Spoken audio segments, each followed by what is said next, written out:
Bonsoir à tous, les clairaudients de la guidance ascensionnelle. Je veux faire cette guidance ascensionnelle 173 ce jeudi 6 août, donc qui est notre première guidance du mois, avec la reconnaissance. La reconnaissance parce que le Seigneur a enseigné la semaine dernière et l'ange de l'oracle révélait une nouvelle naissance qui passait par l'homme, ok, l'homme nouveau, qui passait par la circoncision et surtout la réclamation d'un cœur de pardon. Vous êtes né de nouveau seulement quand votre cœur a la capacité d'excuser, de pardonner même ce qu'on ne peut pas pardonner. Parce que vous êtes conscient que celui qui vous a fait rédemption, celui qui vous a aimé le premier, Christ, lui, il a payé le prix. Lui, il n'était pas pécheur, mais il a porté vos péchés. Et c'est pourquoi vous êtes mal placés, nous sommes tous mal placés de condamner qui que ce soit sur cette terre, parce que notre salut nous a été donné de celui-là qui a enfanté la grâce par son sacrifice, Jésus-Christ. Donc je voudrais encore ce soir placer le Christ au centre de cette guidance 173 et faire maintenant cette doléance devant la haute cour de justice céleste. Père de gloire, mon Père, mon Dieu, je te demande aujourd'hui d'expliciter, de clarifier, Seigneur, la vision, la parole, afin qu'elle soit donnée dans le cœur de l'homme, la femme. Seigneur, tous ceux qui vont entendre cette guidance pour être transformés. Que quelqu'un passe à un niveau supérieur de foi, passe à un niveau supérieur de ses attentes, passe à un niveau supérieur, Seigneur, de la foi accomplissante. Oui, parce que tout don parfait et excellent descendent d'en haut. Oui, ils proviennent de là-haut, du Père des Lumières. Que la sagesse accompagne cette guidance et que les signes accompagnateurs de la parole de Christ qui était au milieu des apôtres soient notre partage ce soir. Quelqu'un dit, c'est mon partage, je reçois la bénédiction, la grâce, la faveur. Selon tes attentes, tu notes, voilà, ce que tu attends en ce moment, c'est ce que tu vas noter. Voilà, si c'est ta voiture, tu dis, je reçois ma voiture, tu reçois ta maison. Quelqu'un dit, je reçois, parce que ce soir, le Seigneur va permettre que par la compréhension, ok, de la rythmique, la compréhension de la séquence, la compréhension, ok, de la connexion, parce que quand on n'est pas connecté à l'esprit, on n'a pas, ok, le toucher de l'esprit. Et donc, Dieu attend une personne qui va être connectée à lui. Si c'est toi, tu peux dire, je me connecte à l'esprit de Dieu pour ne pas sortir de cette guidance 173 les mains vides. Au nom de Jésus-Christ, au nom de Jésus-Christ. Bénédiction, bénédiction, bénédiction. Donc, cette guidance, nous allons travailler avec le livre de Genèse, chapitre 27, versets 1 à 5. C'est un thème qui est très important parce que là, nous allons parler, ok, des conditions de la bénédiction. Les actes, ok, que tu poses, que tu peux poser. Les actes que certaines personnes ont posés dans leur vie pour attirer la bénédiction. Les actes que beaucoup de personnes ont posé au fur et à mesure quand on voit l'histoire de Noé, quand on voit l'histoire d'Esther, quand on voit l'histoire de Gédéon, quand on voit l'histoire de David. Il y a des actes que ces phénomènes de la foi ont posés pour désormais être incontournable. Je dis à une personne, après m'avoir entendu ce soir, tu vas être incontournable dans une histoire, incontournable pour ton mari, incontournable pour ta famille. Je dis, on ne prendra pas de décision sans te compter parce que l'ange de l'oracle qui part ce soir est venu te rendre incontournable. Quelqu'un dit, c'est le temps où je deviens incontournable dans ma génération. Pourquoi? Parce que la Bible déclare que celui qui, ok, est poussé par l'esprit est comme le vent. On ne peut pas le saisir, on ne peut pas l'attraper, on ne peut pas le capter. Pourquoi? Parce qu'il vient avec une sensation, il vient avec une action, il vient avec une performance. Et donc qui est imitée mais jamais égalée. Je dis à une personne, il y a des choses spécifiques que tu dois développer. Des choses spécifiques que ton mari ne peut pas faire, que ta mère ne peut pas faire, que tes frères ne peuvent pas faire parce que c'est toi qui dois les faire. Et donc, j'annonce par l'Esprit du Seigneur que la spécificité du Saint-Esprit concernant nos vies, concernant ma vie, ta vie, soit révélée maintenant au monde au nom de Jésus. La Bible déclare dans le psaume chapitre 2, verset 8, « Demande-moi en héritage des nations et je te le donnerai. Je dis à une personne ce soir, tu n'as pas encore demandé les nations au Seigneur. C'est la prière que le Seigneur te recommande de faire au nom du Seigneur Jésus. La Bible dit quoi dans le livre que nous allons traiter ce soir? Je parle de l'accessibilité à la bénédiction. Pourquoi certaines personnes ne sont pas bénies? Pourquoi certaines étoiles ne brillent pas? Pourquoi il y a des personnes, malgré tous tes efforts, il n'y a rien? Mais parce que tu ne poses pas les actes qu'il faut. Tu ne poses pas les actes qu'il faut. Je vais vous dire pourquoi Dieu ne peut pas bénir certaines personnes. Parce qu'il y a des gens qui confondent la grâce de Dieu et la bénédiction de Dieu. Quelqu'un dit la grâce et la bénédiction, c'est différent. Donc ça, c'est très, très important. La grâce de Dieu, ok, et la bénédiction de Dieu, c'est différent. Les gens confondent la grâce et la bénédiction. Moi, je viens parler ce soir, ok, des actes qui attirent la bénédiction. Je n'ai pas dit les actes qui attirent la grâce. Je parle aujourd'hui de la bénédiction, qu'on appelle bénédictere, qui veut dire puissance divine, puissance de parole, puissance qui accompagne une parole, ok? Et donc, nous allons parler de cela. Oh, Saint-Esprit, merci pour ta présence, Seigneur. Fais large diffusion, partage déjà une personne dont tu veux voir la bénédiction éclore, oui, parce que quand Dieu te bénit, c'est pour que tu bénisses également une personne. Genèse 27, versets 1 à 5. J'ai quelques minutes pour faire entrer quelqu'un dans la bénédiction du mois d'août pour sa vie, qui est le mois de l'alliance manifestée. Quelqu'un dit, le mois d'août ne finira pas sans me bénir au nom puissant élevé de Christ. La Bible dit, il te sera fait selon ta foi. Et la première fois que tu manifestes, c'est au travers du contenu de tes paroles. Donc, j'espère que tu notes cela dans ton agenda. J'espère que tu commandes cela. J'espère que tu es en train de croire en cela parce que au travers de ce en quoi tu vas croire, le Seigneur va disposer au travers de ta parole une manifestation. Il te sera fait selon ta foi. Sans plus tarder, Genèse 27, versets 1 à 5. Père de gloire, merci de nous sanctifier par ta parole, car oui, ta parole demeure la vérité. Qu'elle nous éclaire. Oui, qu'elle m'éclaire, qu'elle nous ouvre encore les sentiers, Seigneur, de déblocage au nom de Jésus. Qu'elle apporte la faveur, qu'elle apporte, Seigneur éternel, aujourd'hui la lumière dans les ténèbres et surtout, Père, la clarté. Oui, car au commencement, tu dis que la lumière soit et que la lumière fut. Merci, Père, que la lumière soit au milieu de nous, au nom de Jésus. La Bible déclare ceci. Isaac devenait vieux et ses yeux s'étaient affaiblis, au point qu'il ne voyait plus. Alors, il appela Ésaü, son fils aîné. Il lui dit, « Mon fils ?»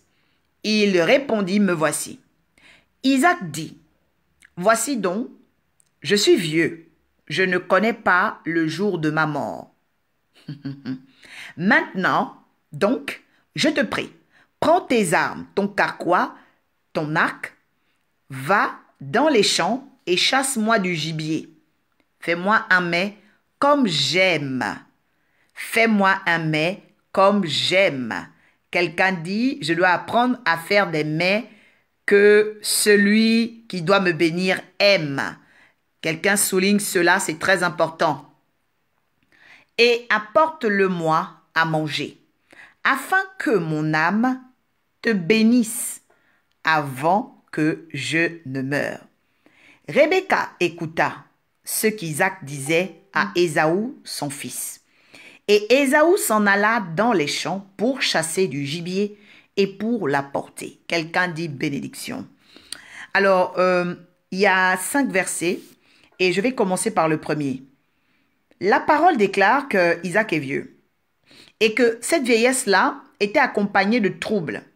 Parce qu'il y a des personnes qui vieillissent sans trouble. Il y a des gens qui vieillissent sans forcément avoir les yeux troubles, d'accord? Mais nous voyons que la vision était devenue trouble. C'est-à-dire que Isaac, qui était descendant d'Abraham, ne voyait plus bien.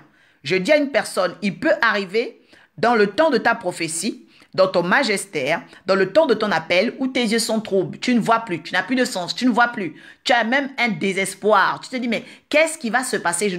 Je vois plus clair dans ma vie. Je suis venu parler à ce type de personnes ce soir qui ne voient plus clair dans leur vie, qui ont des doutes dans leur vie. Oui, tu te dis, mais là, j'ai en train de passer, ma famille a ça, voilà, je ne sais pas comment je vais avoir du travail, je vais bientôt aller à la retraite, mon âge est en train de passer, bientôt je vais avoir 40, 50 ans, 60 ans, 70 ans, je n'ai toujours pas de mari, et maintenant je ne suis même pas encore propriétaire, bientôt je vais aller à la retraite, je n'ai même pas encore acheté de bien. Je suis en train de parler à cette catégorie.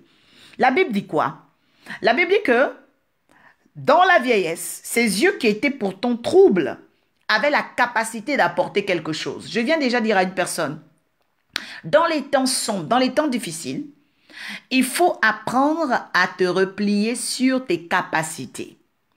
Parce que tu ne pourras jamais produire au-delà de toi. Je répète, tu ne pourras jamais produire au-delà de toi. C'est-à-dire ton capital, c'est d'abord toi.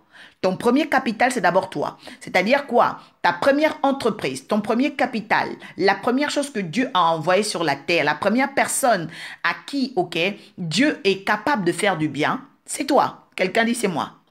Mais comment Dieu va-t-il te faire du bien si tu ne prends pas conscience de ce que tu as là déjà? C'est-à-dire que malgré que tu aies les yeux troubles, tu ne vois pas clair, malgré que le temps est passé parce qu'il est déjà vieux, il est déjà tard, mais qu'est-ce que tu as entre tes mains? Qu'est-ce que tu sais faire? Quelles sont les capacités que tu as? Parce que très souvent, on ne comprend pas que ce n'est pas le temps, ce n'est pas les phénomènes extérieurs qui nous bénissent avant, non. Ce sont les phénomènes intérieurs. Est-ce que en ce moment, tu prends conscience d'abord de ce que tu es? Est-ce que tu prends conscience de ce que tu es? Parce que c'est notre être qui provoque notre avoir. La Bible dit quoi? La Bible dit que malgré qu'il était vieux, malgré que ses yeux étaient troubles, au point qu'il ne voyait plus. La Bible nous précise bien que c'était un temps où il ne voyait plus. Donc, il ne savait même pas à qui il avait affaire. Mais malgré cela, cet homme qui était couché, qui était vieux, qui était fatigué, avait une grâce. Je dis à une personne, tu peux habiter dans le quartier le plus pauvre, mais méfie-toi de la grâce qui est cachée en toi.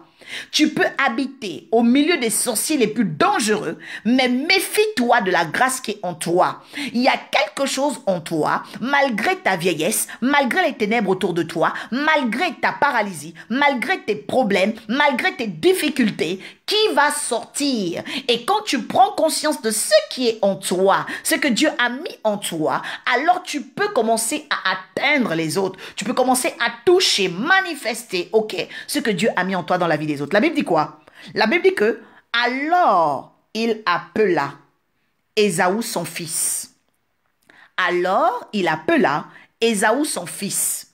Malgré qu'il était vieux, malgré qu'il ne voyait pas, il avait au moins le pouvoir de la parole. Quelqu'un dit, quand je n'ai plus rien, il me restera la parole de Dieu. Je dis à une personne que la parole de Dieu a la capacité de ressusciter quelqu'un de la mort. La parole de Dieu a la capacité de ramener toute chose qui était morte, ok, à la vie. La parole de Dieu a la capacité d'indexer, d'identifier ta bénédiction même quand tu ne la vois pas. Je pensais que quelqu'un devait dire bénédiction. Je dis que la parole de Dieu a la capacité de tirer, d'attirer à toi même les choses que tu ne vois pas aujourd'hui. C'est la parole de Dieu qui appelle les choses à l'existence comme si elles n'étaient pas. Parce que nous voyons que Isaac ne voit pas. Isaac ne voit pas Ésaü, mais il appelle Ésaü. Je dis à une personne, il y a des gens que tu ne vois pas. Je dis à une personne, il y a des grâces que tu ne vois pas, mais tu vas les appeler ce soir au nom de Jésus, parce que le mois d'août, c'est le mois de l'alliance manifestée. Nous voyons un père qui est dans le temps de l'alliance manifestée, parce qu'il doit manifester l'alliance. Il ne voit plus, mais il lui reste la parole. Il dit à cet instant, il appela Ésaü. Il prend sa voix, il prend sa bouche, il utilise cela. Parce que c'est vrai que les yeux ne fonctionnent pas. Peut-être le nez ne fonctionne pas. Peut-être les pieds ne fonctionnent pas. Il est déjà vieux. Mais quelque chose fonctionne. Quelqu'un dit, je dois regarder ce qui fonctionne encore en moi. La Bible dit que cet homme-là avait quelque chose qui fonctionnait en lui. Même quand les gens t'abandonnent, réfléchis à ce qui fonctionne en toi. Qu'est-ce qui fonctionne encore en toi? La Bible dit que ce qui fonctionnait dans la vie d'Isaac, c'était la parole. Alors, qu'est-ce qui a marché? La Bible dit quoi? Que quand il appelle Ésaü, il appelle et il lui dit, mon fils. Il dit mon fils. Le fils c'est quoi? Le fils c'est le rejeton. Le fils c'est quoi? Le fils c'est le résultat d'une union. Le fils c'est quoi? C'est le résultat d'une alliance. Il appelle l'alliance. Il appelle l'alliance. Il dit mon fils. Et le fils lui dit me voici. Va-t-il dire au verset 2? Voici donc, je suis vieux. C'est-à-dire qu'il reconnaît que le temps est déjà passé. Je ne connais pas le jour de ma mort. Donc, il est en train de dire qu'il y a un risque. il y a des dangers. Je dis à une personne, c'est la vérité. Peut-être dans ta famille, il y a de la sorcellerie. C'est la vérité. Peut-être quand... c'est même pas la vérité, c'est la réalité. Parce que la vérité, c'est une autre essence. C'est la réalité. Peut-être que tu es au chômage. C'est la réalité. Peut-être que tu es célibataire. C'est la réalité. On t'a rejeté. C'est la réalité. Les gens ne t'aiment pas. C'est la réalité. Mais laisse-moi te dire qu'il y a une vérité derrière toute réalité. La vérité, c'est la parole de Dieu. La Bible dit quoi? La Bible dit que cet homme qui est vieux, qui ne voit plus, appelle quand même les choses à l'existence. Et quand il appelle les choses à l'existence, il prend compte quand même des risques. Il dit à son fils, je ne sais pas le jour de ma mort. C'est-à-dire qu'il y a un risque. Tu ne sais pas ce qui va se passer cette année dans ta vie. Tu ne sais pas comment tu vas, passer le 25 décembre ou encore le 31 décembre pour faire la transition. Tu ne sais pas comment tu vas payer les études de tes enfants. Tu ne sais pas comment tu vas vivre l'année prochaine. Tu ne sais pas. Il y a beaucoup de choses que tu ne sais pas. Mais quand tu ne sais pas, apprends à appeler. Je répète, quand tu ne sais pas, apprends à appeler ces choses. La Bible dit quoi? La Bible dit, maintenant donc. Quelqu'un dit le premier acte qui attire la bénédiction, c'est la parole de Dieu. La Bible dit quoi? Qu'après la parole de Dieu, il réveille le Fils. Il rappelle le Fils. Il rappelle l'alliance. Quand il rappelle l'alliance, qu'est-ce qu'il fait? Il dit maintenant donc, je te prie, prends donc tes armes. Prends donc tes armes. Prends ensuite ton carquois. Prends ensuite ton arc. Va dans les champs. Chasse-moi du gibier. Je dis à une personne, Isaac pour bénir son fils n'avait pas forcément besoin du gibier. Dieu pour nous bénir n'a pas forcément besoin d'objets. Mais il faut que ce que nous attendons est ce qu'on appelle, des identifications, des points de contact pour établir, des lois de concrétisation. Parce que Dieu est esprit. La parole est spirituelle. Pour que la parole se matérialise, il faut que la parole transite par quelque chose de matériel. Je ne sais pas si quelqu'un a compris et dit « je suis béni ». Pour que la parole de Dieu, les bénédictions célestes, les prophéties s'accomplissent dans la vie de quelqu'un, il faut que les prophéties trouvent dans l'atmosphère de cette personne, des supports. Trouve un moyen concret par lequel les prophéties peuvent se concrétiser. C'est pourquoi je parle très bien de l'acte qui attire la bénédiction. Parce que faut savoir que la bénédiction, c'est une puissance qui accompagne une parole. Et comme la puissance accompagne la parole doit se déposer sur un objet. Elle doit se déposer sur quelque chose de concret. Quelqu'un dit la parole va se déposer. La parole va se placer sur ce que moi je vais déposer en elle. Sur ce que moi je vais placer sur la terre. La Bible dit quoi? La Bible dit que la parole d'Isaac, la bénédiction d'Isaac devait se poser sur quelque chose. Elle devait se poser sur la base du gibier. La parole d'Isaac, la bénédiction d'Isaac devait se transformer par le gibier. Pour dire à une personne que tout ce que Dieu t'a dit, c'est vrai, arrive. Mais c'est toi qui actives soit l'accélération ou le retard de ce que Dieu t'a dit à cause du fait que tu n'as rien représenté dans la présence de Dieu. Tu n'as emmené rien de concret dans la présence de Dieu. Et tu continues à faire des prières, des jeûnes, mais il n'y a rien de concret. Il n'y a rien de concret. Regardez un peu. C'est Dieu qui crée Adam. Mais pourquoi Adam a besoin de travailler? Parce qu'il faut que la bénédiction que Dieu a libérée sur Adam en disant multipliez-vous, soyez grands, féconds, multipliez sur la terre et dominez, se manifeste par son travail. Tu ne peux pas dire que tu attends la bénédiction de Dieu et tu ne fais rien. C'est-à-dire que tu n'as même pas d'armes. Tu n'as ni carquois. Tu n'as pas d'arc. Non, ce n'est pas normal. Il faut avoir tes armes. Quelqu'un dit je dois avoir mes armes pour attirer la bénédiction. Il faut avoir tes armes pour attirer la bénédiction. Tu dois avoir ton carquois. Le carquois, c'est quoi? Ce sont les objectifs. Parce que le carquois, c'est là où on met ses flèches. C'est-à-dire que tu dois avoir un but à atteindre. Tu ne peux pas te réveiller 7 jours dans la semaine, et puis tu n'as pas de but à atteindre. Tu n'as même pas le but d'atteindre la conversion de ton père. Tu n'as même pas le but d'atteindre la conversion de ton fiancé. Tu n'as même pas le but d'atteindre la conversion de ton patron. Tu n'as même pas le but d'atteindre des objectifs pour Dieu. Bon, comment veux-tu que Dieu te bénisse? Comment veux-tu que Dieu te bénisse? Parce que je rappelle encore, la Bible déclare que celui qui donne un verre d'eau à un juste reçoit la récompense du juste. Donc, si tu attends la bénédiction de Dieu, il faut que tu atteignes les objectifs de Dieu. Parce qu'il y a des gens qui sont sur la terre, ils sont riches, ils ont tout, mais ils ne sont pas bénis. Faites attention. Parce que être béni, ça veut dire avoir la bénédiction de Dieu. Mais quelqu'un qui ne fait pas la volonté de Dieu n'est pas un homme béni ou une femme bénie. Non. C'est une personne qui a eu une grâce. Parce que la grâce, ok, c'est une faveur insondable. C'est-à-dire qu'il a peut-être des aïeux, il y a des personnes dans sa lignée qui ont eu la foi, qui ont cru en Dieu, et que cette personne devient bénéficiaire de ces choses, mais n'en est pas consciente. C'est pourquoi le Seigneur dit quoi? Il dit, ne t'irrite pas contre le méchant, parce que le méchant, c'est flétri comme du gazon vert. Donc, je ferme cette parenthèse-là pour dire à une personne que Dieu a décidé de bénir, qu'il faut un moyen de concrétisation de la bénédiction. Un pont de concrétisation de la bénédiction. C'est-à-dire que tu transformes ton offrande, tu transformes un objet, tu transformes quelque chose que tu donnes à Dieu en puissance de faveur dans ta vie. Parce que les paroles planent, mais les actes les accomplissent. Je répète, les paroles planent, mais les actes les accomplissent. Encore, quelqu'un écrit avec moi, les paroles planent, mais les actes les accomplissent. La Bible dit quoi? La Bible dit que Ésaü devait prendre ses armes, il devait prendre son carquois et ensuite son arc.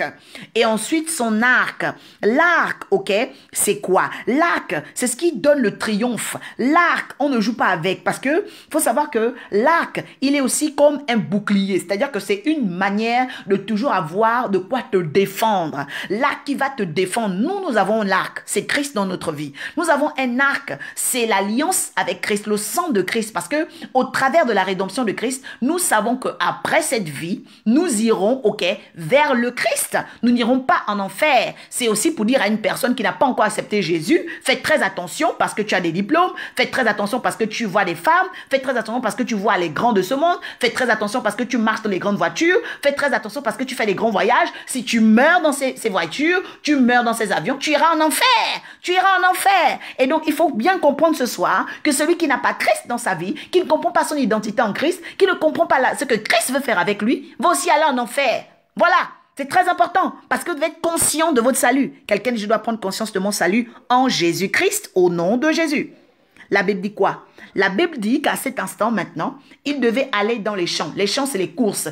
Les champs, c'est quoi? C'est-à-dire se révéler au monde. Tu ne peux pas être un enfant de Dieu. Tu es toujours en train de te cacher. Tu es toujours dans la honte. Tu es toujours dans l'humiliation. Non, je dis à une personne, va dans les champs. Va dans les champs. Va dans les champs. Parce que remarquez, quand Noé a été béni par Dieu, Dieu n'a jamais béni Noé avant de faire l'arche. Je répète, Dieu n'a jamais béni Noé avant de faire l'arche. C'est quand Noé a fait l'arche que Dieu l'a béni. C'est quand Ésaü venait avec le gibier, devait venir avec le gibier, qu'il devait recevoir la bénédiction. Il y a des choses que tu dois donner à Dieu. Tant que tu ne les as pas données à Dieu, tu ne vois pas l'exaucement de la bénédiction. Il faudrait qu'aujourd'hui, tu prennes conscience et nous allons faire cette prière pour dire, Seigneur, révèle-moi ce que je dois faire pour attirer la bénédiction. Parce qu'il y a des choses que tu dois faire, c'est-à-dire acter, concrétiser, manifester pour attirer la bénédiction. Sans que tu ne manifestes cela, le ciel ne s'ouvre pas. Parce que Dieu t'a dit quelque chose, peut-être en rêve, peut-être en songe, peut-être il a utilisé des témoins, des anges, des personnes, même une publicité pour te dire fais telle chose, mais tu es encore en train de résister. Je dis à une personne, laisse le Saint-Esprit t'emmener maintenant à accomplir ce que Dieu attend de toi pour recevoir la bénédiction. La Bible dit quoi? Le verset 4, il dit fais-moi un mets comme j'aime. Écoutez, il y a beaucoup de personnes, le problème n'est pas le gibier, mais c'est que vous avez emmené un gibier que Dieu n'aime pas. Voilà, quelqu'un dit oracle révèle. Vous avez emmené le gibier, mais vous avez emmené le gibier que Dieu n'aime pas. Quelqu'un qui emmène un gibier que Dieu n'aime pas va se voir, malgré le gibier, humilié. C'est-à-dire que malgré le gibier, tu peux voir l'humiliation. Parce que Dieu ne t'a pas demandé, ok, de prendre un gibier tout court. Dieu t'a dit, Genèse 27, verset 4, fais-moi un mets comme j'aime. Fais-moi un mets comme j'aime, c'est-à-dire que tu prends le gibier et tu le prépares. Comme j'aime. Ne va pas mettre une sauce que Dieu n'aime pas. Ne va pas mettre des épices que Dieu n'aime pas. Ne va pas rajouter des choses que Dieu n'aime pas. Combien de fois beaucoup de personnes, Dieu te dit, fais ça. Tu dois travailler sur telle chose. Toi, tu dis, non, moi, je vais travailler sur telle chose. Dieu te dit, commence à travailler sur la nouvelle alliance. Toi, tu vas aller commencer sur l'ancienne alliance. Dieu te dit, commence à méditer Apocalypse. Toi, tu vas aller commencer à Genèse. Pourquoi? Tu es dans la désobéissance. Tu es dans la désobéissance. Il faut te repentir. Pourquoi? Parce que dans le monde spirituel, Dieu veille sur sa parole. Dieu ne veille pas sur ta parole à toi. Dieu ne veille pas sur tes rêves à toi. Dieu veille sur sa parole. Il t'a demandé de faire quoi? Il t'a parlé de la parole. Tu dois respecter sa parole. Genèse 27, verset 4. Fais-moi un mets comme j'aime. Donc, tu ne peux pas être béni si tu ne fais pas ce que Dieu aime. Mais qu'est-ce que Dieu aime? La Bible dit quoi? La Bible dit dans le livre de Jean 15. Dans le livre de Jean 15, il dit, si vous m'aimez, gardez mes commandements. Gardez mes commandements. Donc, il faut savoir que l'amour de Dieu est dans ses commandements. Les commandements du Père, les commandements du Fils, les commandements du Saint-Esprit. Mais tout cela en actif. Quelqu'un dit les commandements en actif, pas les commandements en rétention. Parce qu'il y a des gens qui gardent les commandements, non, les commandements de Dieu en rétention, c'est-à-dire en pensée, en archive, en bibliothécaire. Voilà, ce sont des idées comme ça qui sont en bibliothèque de leur vie. Et puis, c'est inutile. C'est pas actif, ce n'est pas productif. Ils ne sont pas en train de les manifester tous les jours de leur vie, dans leur quotidien. Non, on ne retrouve pas cela dans leur caractère, on ne retrouve pas cela. Et donc, ils vont à l'église, ils reviennent à la maison, ils sont pires que ceux qui sont dans le monde. Non, quelqu'un dit, je dois faire de l'ordre et faire le mets que Dieu aime. Genèse 27, verset 4. Fais un mets comme Dieu aime. Quelqu'un écrit cela, je dois faire un mets comme Dieu aime. La Bible dit quoi? Il dit, fais un mets comme j'aime. Donc, vous comprenez que les actes qui attirent la bénédiction passent par la parole de Dieu. Après la parole de Dieu, elle réveille l'alliance. Parce qu'il faut réveiller l'alliance. L'alliance, tu peux la réveiller par la prière. L'alliance, tu peux la réveiller par le jeûne. L'alliance, tu peux la réveiller, par une offrande. Mais garantis-toi, à la troisième étape, que dans cette offrande que tu vas faire, dans l'acte que tu vas poser, dans le travail que tu vas faire, fais un travail que Dieu aime. Parce que Dieu ne va pas te bénir, en devenant stripteaseuse. Dieu ne va pas te bénir, en devenant gigolo. Dieu ne va pas te bénir en faisant quelque chose qu'il n'aime pas. Parce qu'il faut faire très attention. Il y a des gens... Tu vas, tu te prostitues et tu dis que c'est Dieu de te nourrir dans la bêtise. Quelqu'un dit, Dieu ne peut pas me nourrir dans la saleté. Voilà. Donc ça, c'est très important parce qu'il y a des gens qui disent, oui, mais dans tous les cas, le travail, c'est le travail. Dieu m'a béni. Non, non, non. Dieu ne bénit pas la saleté. Il faut faire très attention. La Bible déclare, tu ne prononceras pas le nom de l'Éternel avec, vanité. Donc, il faut faire attention. Il ne faut pas citer Dieu dans les choses vaines, dans les choses qui sont vraiment bafouées. Non. Dieu ne bénit pas la saleté. Dieu est pour les choses qu'il aime. Genèse 27, verset 4. Fais-moi un mets comme j'aime. Alors, la bénédiction sera sur toi. La Bible dit quoi? Et apporte-le-moi à manger afin que mon âme te bénisse. Laissez-moi vous dire qu'il y a des gens qui peuvent vous bénir à la bouche, mais leur âme ne vous a pas encore béni. Parce que quand l'âme t'a béni, c'est que tu as touché le cœur. Quand l'âme te bénit, ça veut dire que tu as touché le cœur. C'est pourquoi il faut faire très très attention. Il faut faire très très attention parce que la bénédiction, c'est la bénédiction, c'est une puissance, c'est une parole qui sort de l'âme. L'âme, ce n'est pas une parole seulement qui sort de la bouche, non, elle sort de l'âme. Parce que la Bible dit quoi? La Bible dit que Dieu, nous a créés comme étant les dominateurs, parce qu'il dit à l'homme, domine sur la terre. Et donc, qu'est-ce qui va se passer? Dieu donne à l'homme la puissance en lui, donc la vie Zoé, pour que la vie de l'homme, l'âme de l'homme soit remplie et chargée de la parole de Dieu. Donc, normalement, notre âme doit bénir le Seigneur, c'est-à-dire, notre âme doit proclamer, procurer, émettre et diffuser les rayons divins de la parole de Dieu chaque jour. C'est-à-dire que normalement, on ne doit pas te forcer de lire la Bible. Parce que tu dois lire la Bible tout le temps. Parce qu'il faut que ton âme soit remplie de la parole. C'est pourquoi je dis déjà à une personne que l'âme, c'est tout ce qui va émettre, diffuser la présence des esprits qui sont en nous. C'est pourquoi il faut faire très attention. Il y a des gens qui peuvent venir pour te bénir, mais les esprits qui sont en eux sont tellement sombres que malgré les paroles qu'ils ont dites, en fait, c'est maintenant le contraire. Donc, tout le monde n'a pas le pouvoir de bénir. Attention, parce que le pouvoir de la bénédiction vient de l'âme. Quelqu'un écrit cela ce soir. Le pouvoir de la bénédiction vient de l'âme. C'est-à-dire qu'une personne qui a déjà une âme, qui n'est pas éclairée, une âme qui est vraiment dégoûtée de la vie, une âme qui est vraiment avalée, une âme qui... Tu peux pas bénir, tu peux pas bénir. Parce qu'il faut que ton âme, malgré le fait que tu sois vieux, malgré les choses que tu ne vois pas clair, que ton âme soit capable de dire les choses avec clarté. De dire les choses avec clarté. Il dit...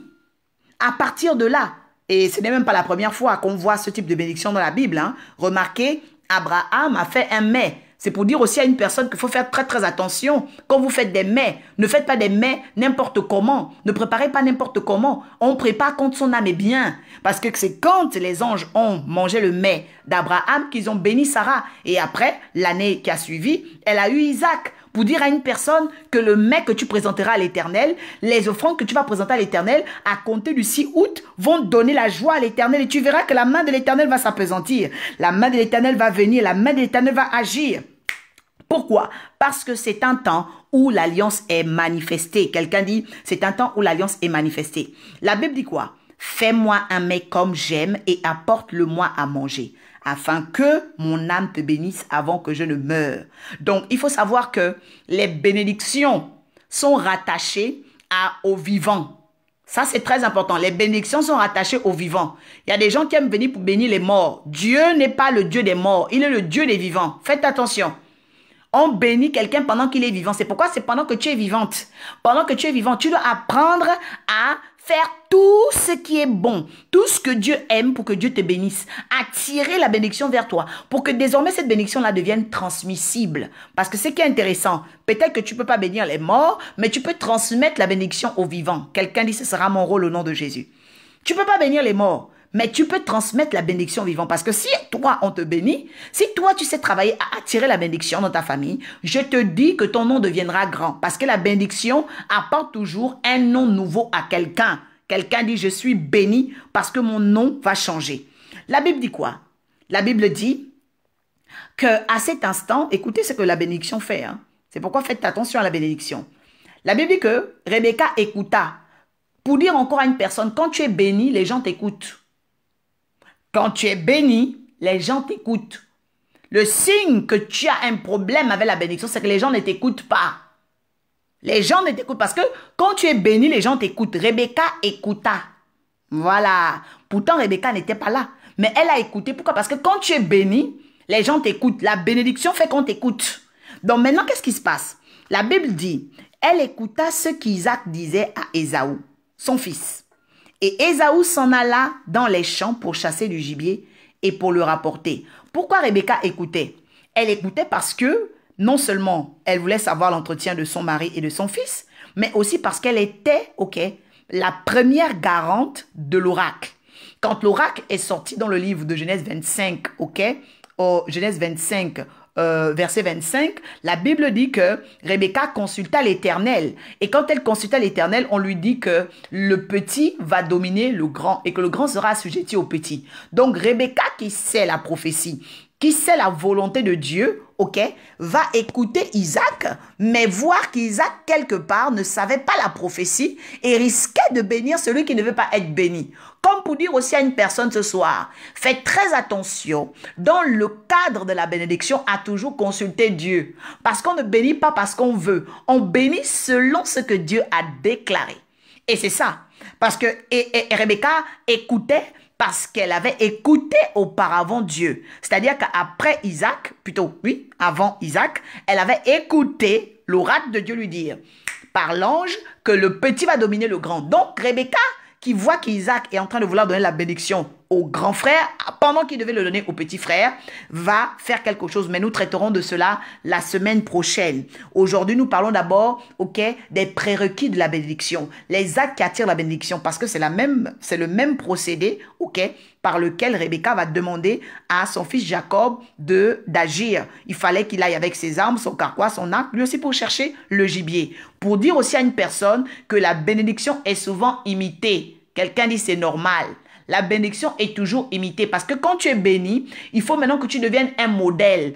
Quand tu es béni, il faut maintenant que tu aies des reflets. Quand tu es béni, il y a des hommes miroirs. Oui, c'est comme ça. Les hommes miroirs, les enfants miroirs, les mariages miroirs. Pourquoi? Parce que ce sont l'ombre des choses à venir. Nous allons faire cette prière qui va être basée, sur Genèse, Genèse 27, verset 4, parce que il me tarde vraiment, il me tarde et je sens une préoccupation du Saint-Esprit pour la vie d'une personne qui a fait trop d'erreurs, qui a vraiment perdu du temps, qui a perdu des années à cause de l'esprit d'erreur, à cause de l'esprit de désobéissance. Une personne à qui Dieu a donné une orientation, je sens dans mon esprit, une personne à qui Dieu a dit de faire quelque chose et qu'elle a toujours détourné. Il a toujours détourné. Vraiment, je vais prier avec toi. Tu vas dire après moi, au nom de Jésus, je viens me repentir et demander pardon pour la désobéissance. Me repentir et demander pardon, Seigneur, de mon cœur, de mon âme, de mon esprit. Et vraiment, Seigneur, me séparer de cet esprit qui a toujours dévié les orientations, dévié, Seigneur, les recommandations que tu as faites, Seigneur, et m'a rendu incapable de te donner, Seigneur, l'offrande de mon cœur, l'offrande des choses que tu aimes. Parce que ce que tu aimes, c'est d'abord notre cœur. Car tu es le Dieu qui regarde au cœur. L'homme regarde à l'image, mais toi, tu regardes au cœur. Seigneur, je veux vraiment te donner mon cœur en offrande. Ma vie en offrande, mon travail, mes études, mon travail, ma famille. Seigneur, mes projets, mon mariage, mes fiançailles, Seigneur. Mon ministère, Seigneur éternel, mon pays, je veux te les donner en offrande, Seigneur. Oui, peut-être que tu m'as révélé, Seigneur, de faire une entreprise et moi, je continue à vouloir être employé, Seigneur. Aujourd'hui, permets-moi de faire ce que tu aimes. Oui, Seigneur, peut-être que tu m'as demandé, Seigneur éternel, de donner, Seigneur, en offrande, Seigneur éternel, peut-être une voiture, de donner en offrande, Seigneur, une maison, de donner en offrande à l'éternel, Seigneur, des murs, Seigneur, peut-être qu'il y a un serviteur de Dieu, une femme de Dieu, Seigneur, que j'ai croisé, à qui je devais faire du bien, Seigneur, je ne l'avais pas fait, Seigneur, permets-moi d'obéir maintenant.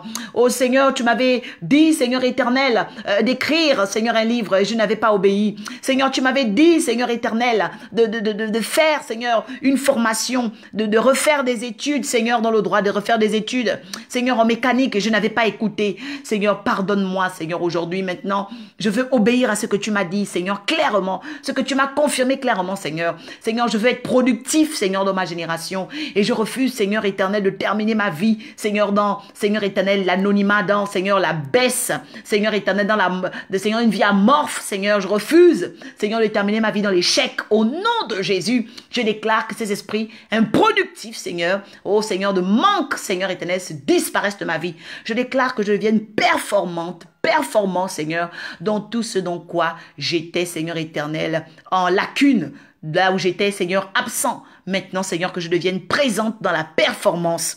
Seigneur, peut-être que tu m'avais demandé de doubler dans le travail, de redoubler d'efforts, d'augmenter mes heures, Seigneur. Et moi, j'ai voulu diminuer mes heures. Seigneur, maintenant, que je puisse faire ta volonté. Oui, que je te présente des mets comme tu aimes. Car oui, Seigneur Père, tu as dit, Seigneur, dans ta parole, Seigneur, que l'homme, Seigneur éternel, ne se nourrira pas seulement de pain, mais de toute parole qui vient de la bouche de Dieu. Peut-être que je n'ai pas eu assez de temps pour la parole, Seigneur, la consécration, les études bibliques, Seigneur. Oh, pour la guidance ascensionnelle, Seigneur, pardonne-moi. Je n'ai même pas, Seigneur, honoré mes engagements, honoré, Seigneur éternel, mon baptême, Seigneur. Moi-même, je ne lis plus la Bible, Seigneur. Je commence à penser aux choses charnelles, Seigneur éternel. Désintègre ces choses de mon cœur au nom de Jésus. Que je puisse donner un mets comme tu aimes, Seigneur. Oh, Seigneur, que je puisse donner un mets comme tu aimes. Peut-être que tu m'as dit de prier pour mes frères. Moi, j'ai toujours la langue lourde. Seigneur, tu m'as dit d'exhorter, je n'ai pas exhorté. Tu m'as dit d'évangéliser, je n'ai pas évangélisé. Tu m'as dit de jeûner, je n'ai même pas jeûné, Seigneur. Détruis, Seigneur, cet esprit qui m'empêche de donner des mets comme tu aimes. Au nom puissant élevé de Christ. Seigneur, aujourd'hui, permets maintenant à mon âme de voir avec clarté tout ce que je dois faire pour attirer la bénédiction. Et permets-moi, Seigneur, de connaître tes plans précieux. Car tu dis dans ta parole dans Éphésiens 1, verset 18, que tu vas illuminer, Seigneur, mon cœur de ta sagesse afin que je comprenne l'espérance qui est rattachée à mon appel. Seigneur, illumine les yeux de mon cœur. Illumine les yeux de mon cœur pour que je saisisse, Seigneur, cette année, Seigneur éternel. Que je saisisse, Seigneur éternel, les 4 derniers mois de cette année et que je ne puisse pas échouer, Seigneur, dans le couloir de ma destinée. Au nom puissant de Jésus-Christ. Voici la prière que je te fais avec, Seigneur, toute ma gratitude parce que je sais que tu m'entends. La Bible déclare quelque chose que vous demanderez en mon nom. Croyez que vous l'avez reçu et vous le recevrez. Aujourd'hui, Père, je crois que tu m'as entendu. Je crois que tu veux que je change. Je crois que tu veux que je mène une vie d'obéissance et que je devienne, Seigneur, un exemple pour les miens. Permets des conversions au travers de cela, au nom puissant élevé de Christ. Que les résistances, les murmures, Seigneur, soient retirés de mon cœur désormais et que les idoles, Seigneur, les hommes forts, les forteresses, oh Seigneur, incubes, succubes, les forteresses de malédiction, Seigneur, tombent définitivement et que Christ soit roi, que Christ soit révélé au nom puissant de Jésus-Christ. Quelqu'un dit bénédiction, bénédiction, bénédiction. C'était l'oracle Orpha pour emmener une personne à prendre conscience qu'elle doit donner à Dieu un mets comme Dieu aime. Nous avons trop longtemps donné des mets comme nous avons voulu, comme, voilà, nous avons rêvé. Non, nous devons donner des mets à Dieu comme Dieu aime. Est-ce que tu sais donner à ton fils ce que ton fils aime? Jésus dit, si vous qui êtes méchants, vous savez donner des bonnes choses, comment Dieu ne va pas vous donner des bonnes choses? Mais le problème, c'est quoi? Tu as des choses aujourd'hui qui sont en tes mains parce que toi-même, tu ne donnes pas à Dieu ce qu'il aime. S'il y a des choses que tu n'aimes pas dans ta vie, revisite très bien ta manière de donner à Dieu. Revisite très bien ta conduite. Revisite très bien le respect des commandements. Est-ce que tu les respectes? Parce que Dieu donne toujours ce que notre cœur désire quand on lui a aussi donné ce qu'il désire.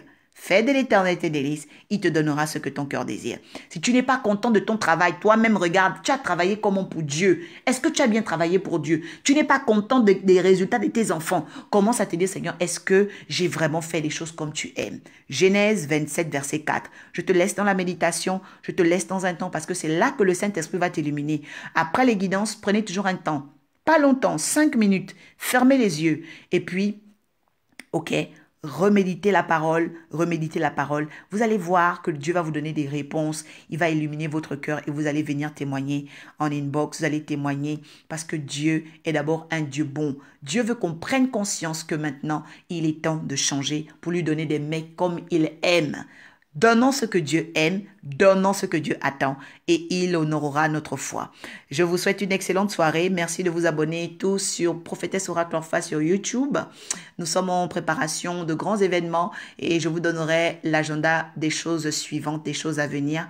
Que l'Éternel continue à nous faire du bien dans nos familles, que ceux qui sont dans le péché abandonnent les voies du péché et que vraiment ils prennent conscience que le temps arrive. Isaac a dit à son fils, je ne connais pas l'heure de ma mort. Vous savez, personne ne connaît l'heure de sa mort. Mais si tu meurs aujourd'hui, j'espère que tu as déjà accepté Jésus. Tu ne connais pas quand est-ce que ton mari va mourir. J'espère que ton mari a déjà accepté Jésus. Tu ne sais pas quand est-ce que tes enfants vont mourir parce qu'aujourd'hui, il y a des pères qui enterrent les enfants. Mais je prie vraiment que ce ne soit pas ton cas au nom de Jésus. Mais que tes enfants acceptent déjà le Christ. C'est très important parce qu'avec Jésus, nous avons l'assurance du salut. Et il est clair, Jésus n'est pas une affaire de chrétiens. Ça, c'est encore une chose très importante parce qu'il y a des gens qui pensent que Jésus, c'est seulement les chrétiens. Non, Dieu n'est pas le Dieu des chrétiens. Il est le Dieu de tous les hommes sur la terre. Mais celui qui n'accepte pas le Christ comme son Seigneur et Sauveur personnel, ira en enfer. Ça, c'est comme ça. Donc, il faut prendre conscience de cela parce que les anges ne sont pas chrétiens, les anges n'ont pas de couleur, ils n'ont pas de couleur de peau. Mais pour le Christ, la question de la rédemption, le sacrifice à la croix, alors là, Dieu est rédhibitoire parce que c'est le seul moyen par lequel nous n'irons pas en enfer. Je voudrais vraiment qu'une personne prenne conscience qu'elle doit parler à sa famille du Seigneur parce que si nos familles n'acceptent pas le Seigneur, elles iront en enfer. Je ne pense pas que tu veux que ta famille aille en enfer. C'était la même chose pour Noé. Noé a reçu les recommandations et Dieu l'a béni après. Écoute les recommandations et Dieu te bénira. Écoute et suis, applique les recommandations et Dieu te bénira. Excellente soirée à tous. Je vous aime de la part du Seigneur. Que Christ révèle encore sa gloire. Bénédiction. Bénédiction.